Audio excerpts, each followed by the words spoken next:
Handicapper Steve here, handicapping the racing from Colonial Downs here on Friday. It is the 8th of September 2023. Gonna look at the sixth race from Colonial, but before I get on to that, remember to please follow me on Twitter at Horse Racing Hit 5 for more selections for race courses around the world, and I mean it around the world. Let's look at the sixth from Colonial, which is starter optional claimer purse $35,000. Race for fillies mares, 3-year-olds and upwards, never start for a claim price $16,000 or less in 2022 or 2023. We have a field of 8 horses going for a 16,000 claim price. We have a field of 8 horses going the distance of ground of 1,600 meters, or the 1 mile trip on the Colonial inner turf course. 1,600 meters, a mile inner turf course. And I show the diagram, just gives me a second to look down my notes, just bear with me. I'm going to take the 3-horse Caramel Sunrise as a top selection. 3-8-4-5 for me in the superfecta. 3-8-4-5 super. Top selection, 3-horse Caramel Sunrise. This 3-year-old filly by Carpe Diem. Hugh McMahon trains. Jevion Toledo gets the mount. The horse's most recent out came on the 11th of August down in Maryland, or Upper Maryland at Laurel. Mile 16th and claiming 25,000. First time winners. He finished third by neck that day. And he just stalked all the way around the race course. He's a little bit wide, but he just missed late. He's the kind, this is something I like. When horses, take a little bit of time to break their manes, when they finally run next start out against winners, the wins come, quite close together. He nearly won last time out. He ran terrifically, just as good as the Victor race before that. He just missed, but, nothing bad about that run. Refreshing here against winners again, could be forwardly paced on this turf course, which isn't half bad.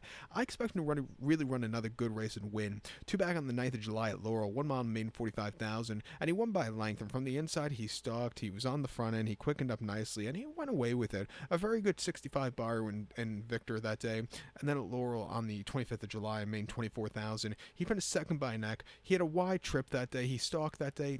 The winner just ran better than him, but he got around the race course well on turf in the Mid-Atlantic region. He was running in the Midwest before that under the care of Eric Reed at Indiana. 1 mile in the main 1250, where he finished 5th by 5 1/4 lengths that day. Stupidly wide. He moved a little bit late, but it wasn't anything to call home about. But that race was better than his previous dirt races and Tapeta races. Since coming to the green stuff, he seems to start clicking. Since coming to the Mid-Atlantic, he seems to start clicking.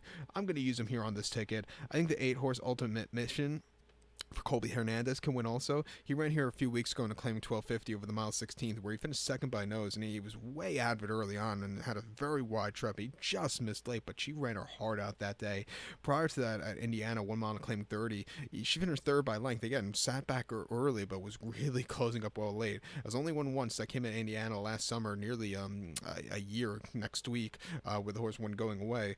But, he's been running some decent bars as of recently. Coming here, likes his turf, of course. I'll give this horse a shot on the ticket. But to recount my selections now for the... Nope. I hit an advertisement on my iPad. Nope, we don't want that.